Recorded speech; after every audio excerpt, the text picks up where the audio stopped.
I've got a few hats on with which I work. So I'm the CDO at Northgate. I look after making sure that our products and services are really user-centred. We run a lot of the national infrastructure for the UK in policing and revenues and benefits, and lots of other kind of quite critical services. Co-founded Snook about 10 years ago, Flora Curry. And I sit as a trustee on a few different charities, one that's called We Are With You, which you might recognise as Ad Action. We'll share a little bit later on. And I sit as a board member of Lomond and Trossachs National Park, looking after the environment there and the visitor experience. And I'm a trustee at an organisation called Settle, which is a charity supporting young people to retain their tenancies and stay out of homelessness.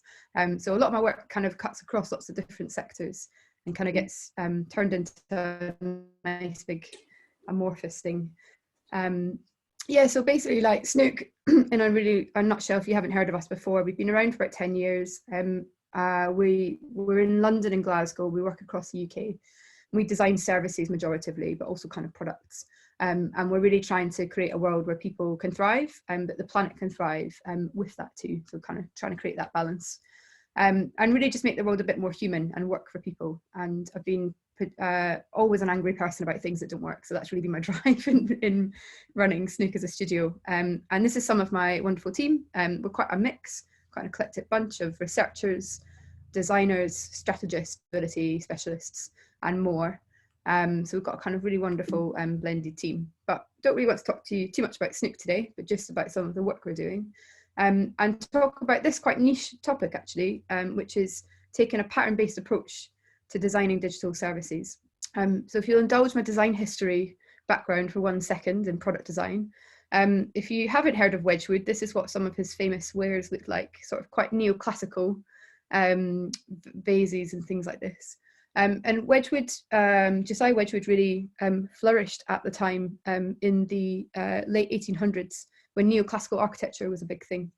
What Wedgwood did, way before you might be familiar with Fordism did, where they broke down the manufacturing line to create Model T Ford cars. He broke down the manufacturing line to take away one person who was the artisan creating this product, so being in charge of the colour, the patterns and the shape and the construction of it. And that was always one person's job. And he broke it down into a manufacturing line where someone would look after shape and someone would look after colouring and somebody would look after creating the materials and so on and so forth. And what he did was create a pattern library so that other people could copy and kind of develop those designs. And this is a really, really early version in the late 1800s of what we call a pattern library, essentially, where we took away it from an artisan. And this has been something that's like been used in terms of using pattern language in lots of different contexts over the last few hundred years. One of the most famous books, which is worth not buying because it's actually not great to own unless you're like me and really sad and you make your mum buy it for you for Christmas, is a book called A Pattern Language by Christopher Alexander. And it's a really in the built environment, like how far to create, put the road from the pavement and how much gap you need for cars to park. It's all about the built environment. But what I really like about this book is the quote around the fact that you can take a pattern, but you can apply it in lots of different ways and contexts. And it doesn't need to be completely, it doesn't need to obstruct you from applying it in any way. So it's kind of like an influence thing. And I really kind of like that. And the reason I just give you that bit of history is to give you a bit of context if you're not used to or familiar with the terminology of pattern language. But some of you might be who are from a product design background, maybe predominantly. You'd be used to working with design systems where there's code that you can use, there's instructions on interactions, and it really helps you kind of formalize the best practice for you to solve a kind of common problem, like how to set up a payment system or how to make sure that you stay consistent with your brand. And I think like libraries can be two different things. I've been working in a sort of weird middle space, which I'm going to share with you just at the end of this, around where we're using patterns in digital product design. But you might be familiar with the Government Digital Service Library. That is quite an instructional library. It's patterns that have been tested that show us exactly how to create a save and continue button, or to create radio buttons, or how to apply their brand system. And guidelines. So it's quite instructional, but they also, and that's kind of an interaction pattern, but they also tend to have sort of if you can see this animation working, service patterns as well, which are more about the process of how to do something like go through a payment process. So we might call that an instructional pattern, but there's also observational patterns, which are where things have become consistent in our designs. So you might be familiar with different forms of like ways of doing consent. And Projects by IF have a wonderful observational catalogue, which is all about different ways of gaining consent and around trust and privacy on the internet. So things like physical biometrics, that's not a pattern necessarily that you can in detail apply, because they're not telling you how to do it, but they're saying that it's a consistent design pattern that's used in our designs of products and services. Similarly, you have negative patterns, which are like a really great library called darkpatterns.org, which name and shame, you know, people like EasyJet trying to make us buy cars and everything as we're trying to just take a flight, which we shouldn't be, by the way, anyway. We should be traveling by train. Yeah, lots of different kind of pattern libraries that exist. And so service patterns I've been really interested in for a long time. As a service designer, it is my job and my team's job to really think about how you get someone to a value proposition. So if you're going to stay in a hotel, you're not just staying there and lying in the bed at night. There's lots of different interactions that happen in order for you to get there. And then there's lots of things that orchestrate that happening. And it's our whole job to kind of orchestrate all of that working. And service patterns tend to look more at like steps and processes that you can put in place. So I'm kind of really fascinated by them. But the library work I've been working on is a kind of blend of both. So more kind of service pattern, like common transactions, steps to do things in, process stages, maybe even delivery models of giving someone value, but also working in a space of design patterns, which are much more about content interaction and graphic and visual stuff. So names of things, buttons and layout, color palettes, etc. And really trying to think about what patterns robust and trustworthy as well. So being able to describe the problem that they're solving and provide evidence, you know, to multiple sources of people who've tried and tested it, etc. Striving for diversity of input and making sure that it's a live pattern as well, because patterns are not static. They're things that need to live and breathe and be kind of cared and nurtured and looked after. But I find them really helpful in some of the examples I've already shown you, and then I'll share our examples in terms of helping to scale more good products and services, stop people from making kind of bad mistakes. They can be used as a common language that allows all of us, if all of us were on a call here and we had a pattern library, we could more quickly construct a service design than we could without the patterns. So it's like kind of Lego building blocks, just to name a few of them. And I think the reason I'm really interested in them is because every one of us, whether you call yourself a designer or involved in design of some kind or an industry, if you're in policy, you're in finance, you're all taking design decisions that affect the user experience. So my job with pattern libraries is to try and build a really good basic design literacy in the world. So we're doing this in a few different ways and kind of trying this out. And I'm very much a kind of like, for those who, I saw a few people that know me on the call, I tend to blog things and hope that the thing that I've said will do will actually work. So we're trying some of this stuff out. That's the way I tend to work. But the first one is a mental health pattern library that we're collaborating with Public Policy Lab in New York on. This is Shanti Matthews, who's awesome, and Bernardo's as well, and funded by Nominate. And we actually started the project without any funding, went over to New York and ran a workshop with lots of mental health charities. We tried to look at, and we kind of ran a group online as well, and we tried to look at what kinds of things do we need to tell people to design great digital mental health products and services to stop some really bad stuff happening, because mental health is a sector and an industry actually where people are building more and more products and services.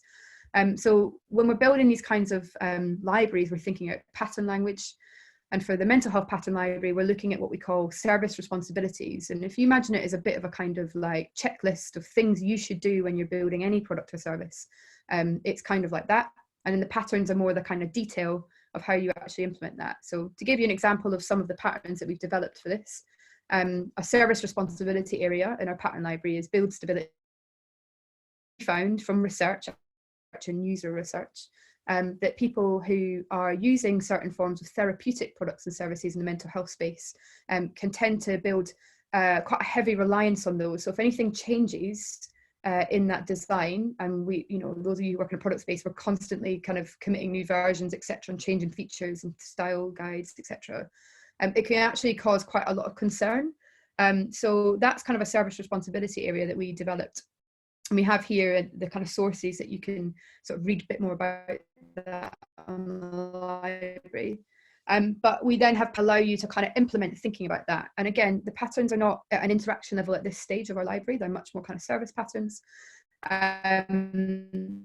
But two of them are no hidden costs and positive updates. So no hidden costs is about not hiding or making it hard for anybody to get out of paying for a service.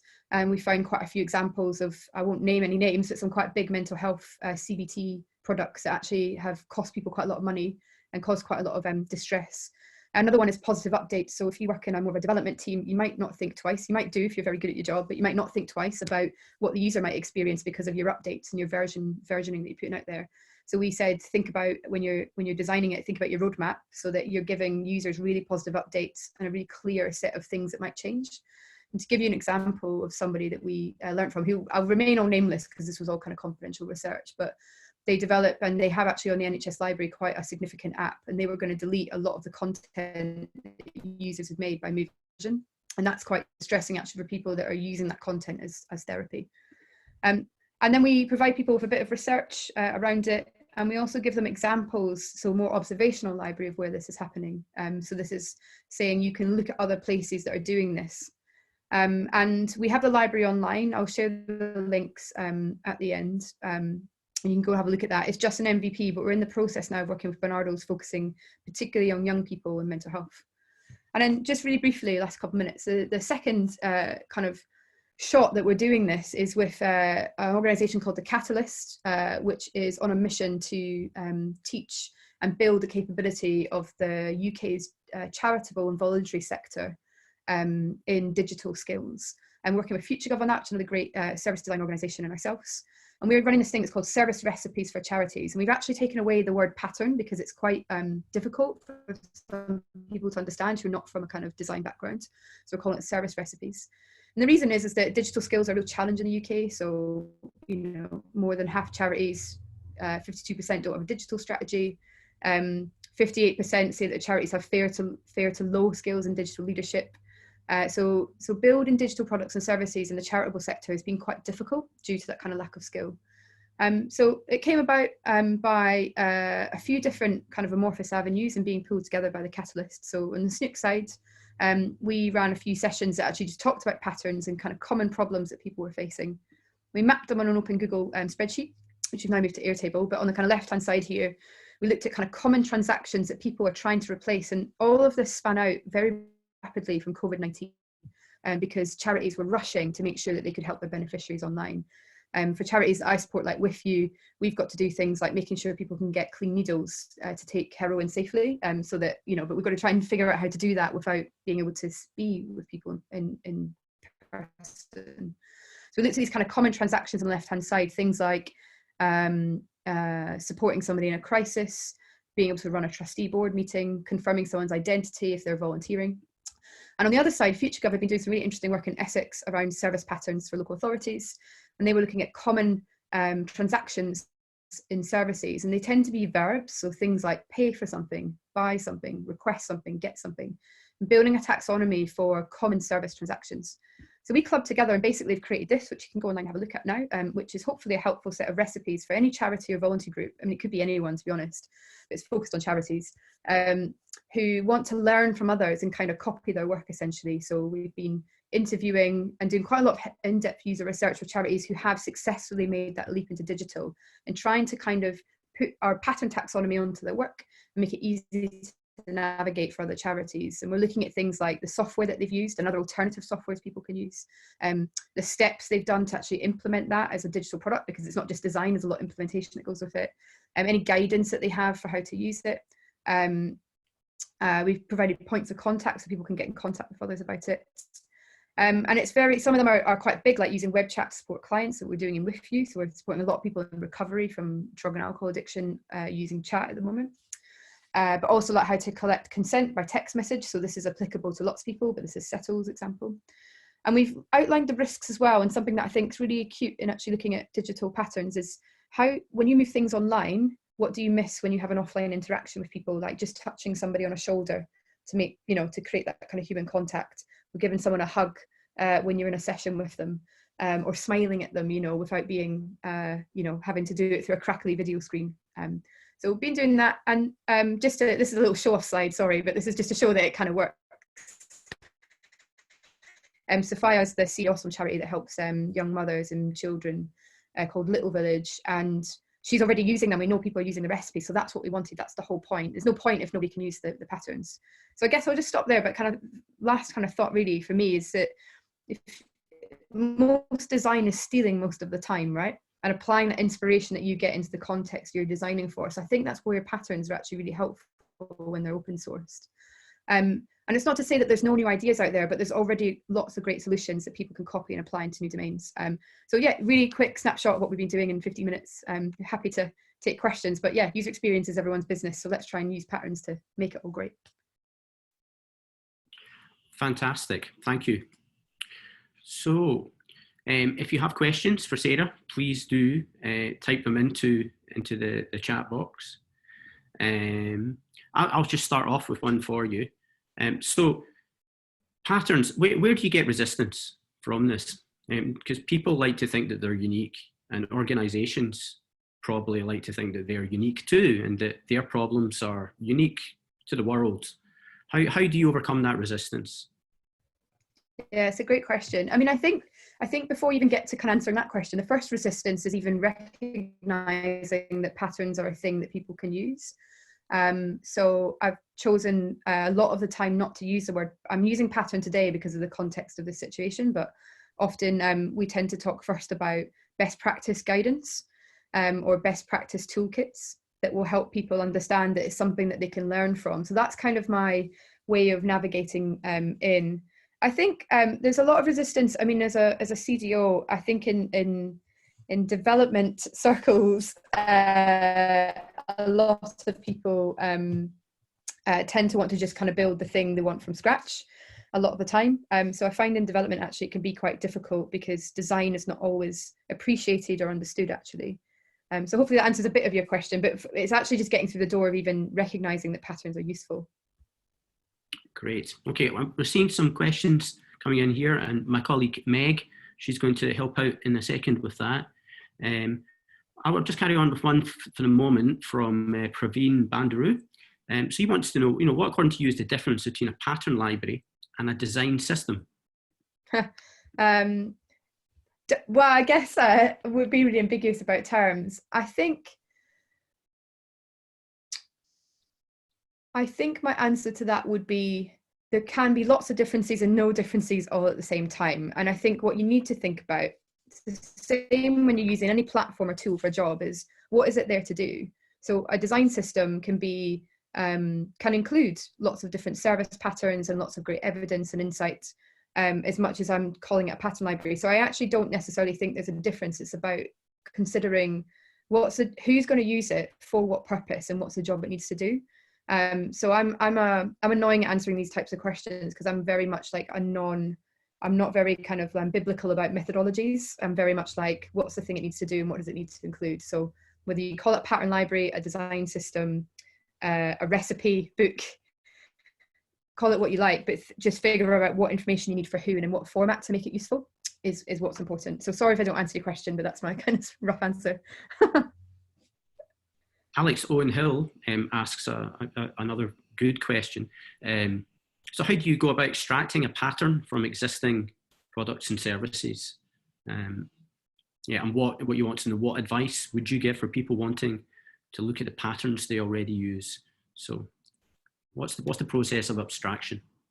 Yeah, that's a really great question. That's a fab question, actually. And it's something we've actually been documenting while we're doing the recipe work with Catalyst, because we want to actually create a guide. We are creating a guide on how to do this. Quite interesting, because we have worked in a really open source way. And that way I showed you that call, we actually crowdsourced people that looking at the kind of common challenges that they had. And then we just ran a bit of a kind of thematic analysis of that. So trying to kind of look at common transactions. And I really like, when I talk about service patterns, starting with transactions, because it's quite a useful, I guess, like framing that you can use to look at where you can then abstract patterns from. Because when I design any service, I need to have. So I kind of start there.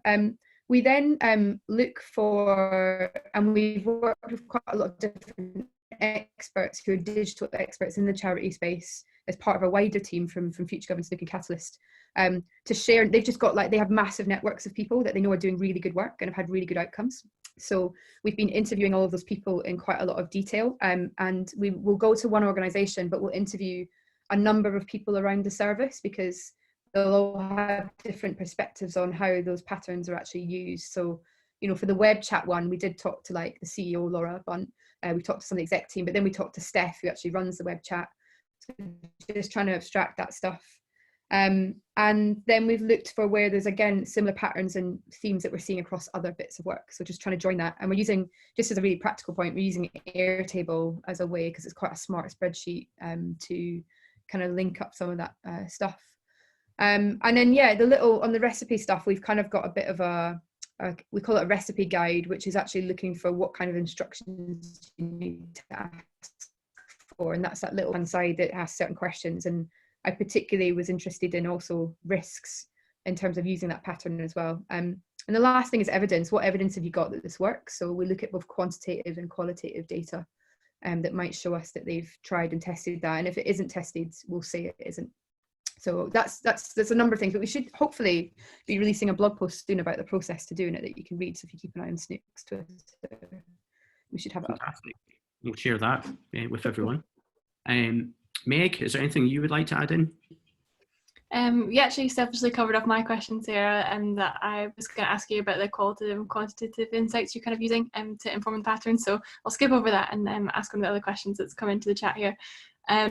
So a couple of interesting questions here from Josefa. So what's your process of editing existing patterns on the basis of new scenarios emerging? So I suppose that's really important right now with what's happening for a lot of companies. And the kind of follow-on question for that is, how do you ensure that development teams who are using the existing pattern are aware about those changes? Yeah, that's a really good question. I don't know whether I have actually a really good answer to the first one, to be honest. I think one of the things still looking at is the maintenance of patterns, right? And I think that you've touched on a topic I didn't really have time to delve into today, but I've always said that pattern libraries or design systems are 10 or 20% the actual system itself and 80% community. And so that's a kind of really important point to think about, is that you have people actually looking at the maintenance of that. So one of the things we're doing for the mental health pattern library is we're in the process of continuing to build, which again I kind of glossed over, but a really kind of voluminous Slack channel of different people working in mental health, and we're looking to see if we can actually give some of them the patterns as communities to look after and maintain. The other route that we're working with is we've got a number of charities that we have worked with to date, including like Bernardo's, Samaritans, With You, a couple of American charities like Veterans Association, and we're looking at them owning some of the patterns. So that's one of the, I guess that's a sort of answer to that. And the second side, in the development side, is you just need regular rhythms and rituals. And to be honest, it's not something I've even got to cracking at Northgate. We're 2,500 people and there's a lot of developers and offshore as well. So we've got lots of lovely colleagues in Mumbai. So that's quite a difficult challenge that we've got at the moment, is actually using patterns in our work. But it's my roadmap. I've been there for a year, so I need some space and time to get to that. So I don't really have a full answer for that, but most of it's about community and pattern ownership, I'd say.